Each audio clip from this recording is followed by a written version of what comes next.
कक्षा 10 की विज्ञान के ऑनलाइन क्लास में आप सभी बच्चों को हम स्वागत करते हैं। हम अपने पाठ्यक्रम में 14वां अध्याय पढ़ रहे हैं और इस अध्याय का नाम है ऊर्जा के स्रोत। इसमें अभी तक हम 3 लेक्चर पढ़ चुके हैं और आज चौथा लेक्चर पढ़ेंगे। इसमें हम देखेंगे कि ऊर्जा के परंपरागत स्रोत क्या होते हैं इस अध्याय में, और साथ में वैकल्पिक या गैर परंपरागत ऊर्जा स्रोत क्या होते हैं, उत्तम ऊर्जा स्रोत की क्या विशेषताएँ होती हैं। ये सारी चीज़ें हम इसमें पढ़ रहे हैं। और इस क्रम में आज जो है वह हम जो गैर परंपरागत ऊर्जा स्रोत हैं उसमें सौर ऊर्जा के बारे में पढ़ा जा चुका है। उसके अलावा और जो गैर परंपरागत ऊर्जा स्रोत हैं उनके बारे में आज हम अध्ययन करेंगे। तो देखते हैं कौन कौन से और भी गैर परंपरागत ऊर्जा स्रोत हम प्रयोग में लाते हैं। समुद्रों से भी हम ऊर्जा प्राप्त करते हैं या विभिन्न रूपों में हमें प्राप्त होती है, जैसे ज्वरीय ऊर्जा, तरंग ऊर्जा, महासागरीय तापीय ऊर्जा। इन सब रूपों से में भी हमें ऊर्जा प्राप्त होती है। यह कैसे प्राप्त करते हैं देख लीजिए। पृथ्वी हमारी घूर्णन कर रही है। यह घूर्णन करती हुई पृथ्वी पर जब चंद्रमा का गुरुत्वाकर्षण बल कार्य करता है तो जो सागरों में भरा हुआ जल है उसका स्तर जो है वह बढ़ता है और गिरता है। इस घटना को ज्वार भाटा के नाम से जाना जाता है और इसके द्वारा ज्वरीय ऊर्जा प्राप्त होती है। इस ज्वरीय ऊर्जा का दोहन करके हम विद्युत ऊर्जा का उत्पादन कर लेते हैं।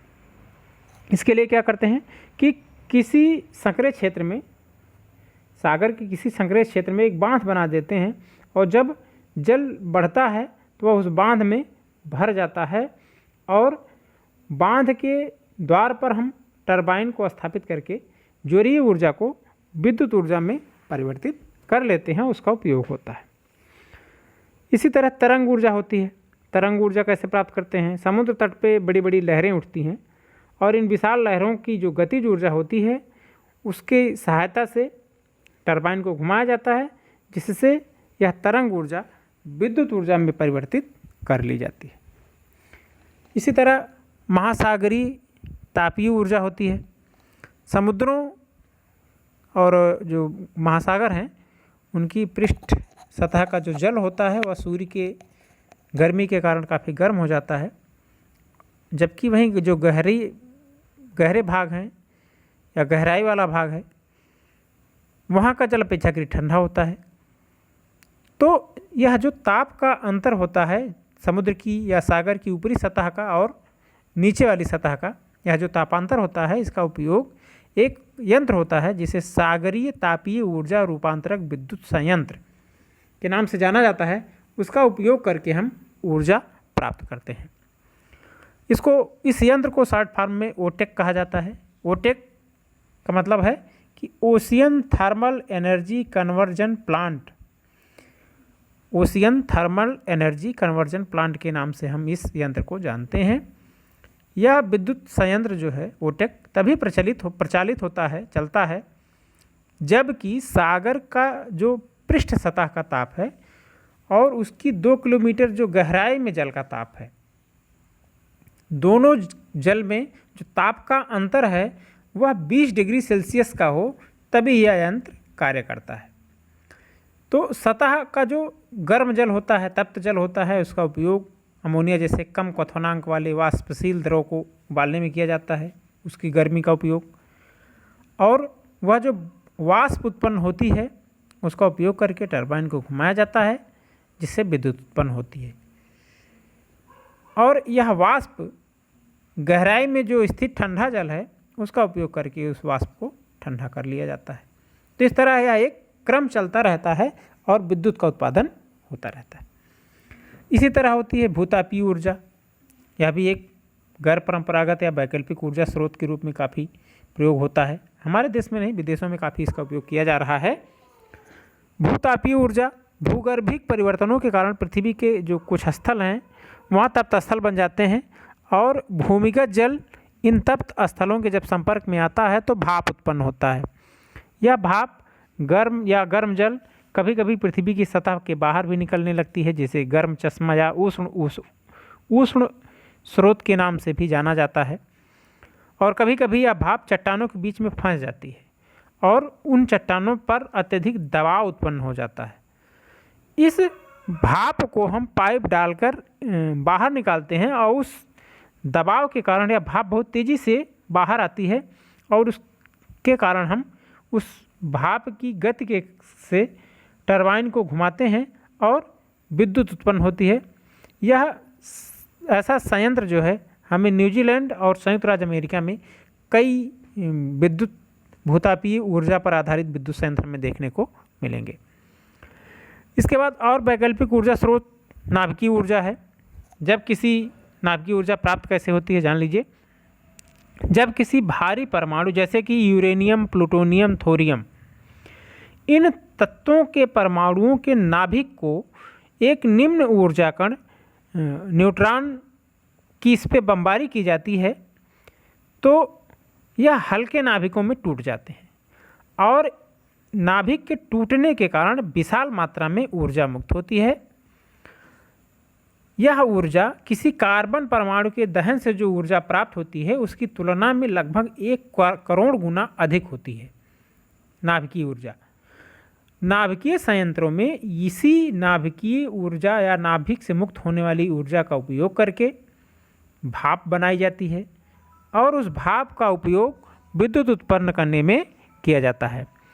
हमारे देश में तारापुर महाराष्ट्र, राणा प्रताप सागर राजस्थान, कलपक्कम तमिलनाडु और नरोरा उत्तर प्रदेश, काकरापार गुजरात तथा कैगा जो है कर्नाटक में स्थित परमाणु विद्युत संयंत्र प्रमुख परमाणु विद्युत संयंत्र हैं।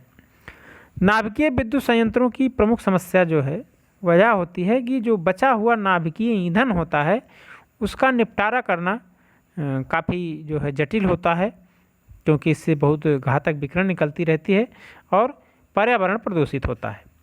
नाभिकीय संयंत्रों की स्थापना में बहुत अधिक खर्चा भी होता है, जो कि नाभिकीय ऊर्जा के प्रयोग को निषेधात्मक रूप देता है, अन्यथा यह काफ़ी ऊर्जा हमें यहाँ से प्राप्त हो सकती है। और अगला टॉपिक हमारा ये हमने गैर परंपरागत ऊर्जा स्रोतों के बारे में पढ़ा।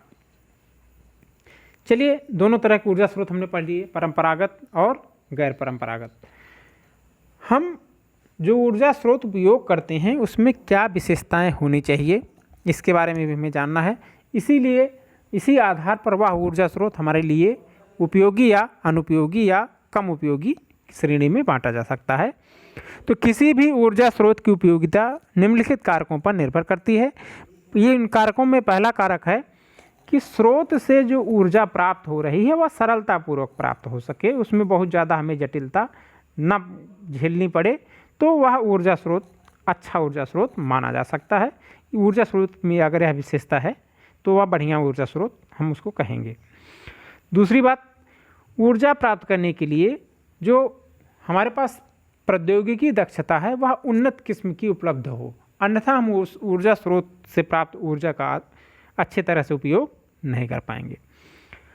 ऊर्जा प्राप्त करने के लिए बहुत अधिक खर्च न करना पड़े, अन्यथा लागत बहुत अधिक लग जाने पर वह ऊर्जा स्रोत जो है वह अच्छा ऊर्जा स्रोत हम उसे नहीं कहेंगे। और एक विशेषता महत्वपूर्ण यह है कि जो ऊर्जा स्रोत होता है उसके उपयोग से पर्यावरण को कम से कम हानि पहुंचनी चाहिए। यह भी एक अच्छी ऊर्जा स्रोत का गुण होता है। हमारा अगला टॉपिक है नवीकरणीय ऊर्जा स्रोत और अनवीकरणीय ऊर्जा स्रोत। सभी तरह की ऊर्जा स्रोतों के बारे में हमने पढ़ा और साथ ही यह पढ़ लिया कि अच्छे ऊर्जा स्रोत की विशेषताएं क्या होती हैं। और अब हम पढ़ रहे हैं नवीकरणीय ऊर्जा स्रोत और अनवीकरणीय ऊर्जा स्रोत। पहले नवीकरणीय ऊर्जा स्रोत, ऐसे ऊर्जा स्रोत जिनका उपयोग करने पर पुनः निर्माण हो सकता है, उन्हें ऊर्जा के नवीकरणीय ऊर्जा स्रोत कहते हैं। जैसे कौन से ऐसे ऊर्जा स्रोत हैं जो कि नवीकरणीय ऊर्जा स्रोत माने जाते हैं?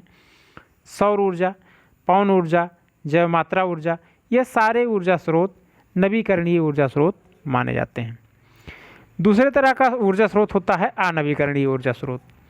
ऐसे ऊर्जा स्रोत जिनका उपयोग करने पर उनके समाप्त होने की संभावना रहती है या वह समाप्त हो रहे हैं और उनका पुनः हम निर्माण भी नहीं कर सकते हैं, वह ऐसे ऊर्जा स्रोतों को अनवीकरणीय ऊर्जा स्रोत कहा जाता है, या हम कह सकते हैं कि ऐसे ऊर्जा स्रोत अनवीकरणीय ऊर्जा स्रोत कहलाते हैं। ऐसे ऊर्जा स्रोत कौन से होते हैं? जैसे कि जीवाश्म ईंधन, कोयला, डीजल, पेट्रोलियम, ये सारे ऐसे ऊर्जा स्रोत हैं जिनका हम जैसे जैसे उपयोग करते जा रहे हैं निरंतर समाप्त होते जा रहे हैं और इनका निर्माण भी हम पुनः नहीं कर सकते हैं, तो इन्हें हम अनवीकरणीय ऊर्जा स्रोत की श्रेणी में रखते हैं। तो यह अध्याय जो है इसी के साथ पूरा होता है। हमने ऊर्जा स्रोतों की गुणवत्ता के बारे में, प्रकार के बारे में काफ़ी अच्छे से पढ़ लिया है। इस अध्याय से संबंधित या आज के लेक्चर से संबंधित कोई भी अगर मन में डाउट होता है तो आप फ़ोन करके, कमेंट करके उसको ज़रूर क्लियर कर लें। बाकी आपसे मिलेंगे हम इसके पूरे अध्याय के रिवीजन क्लास के साथ। तब तक घर पे रहें, पढ़ते रहें। शुभकामनाएं।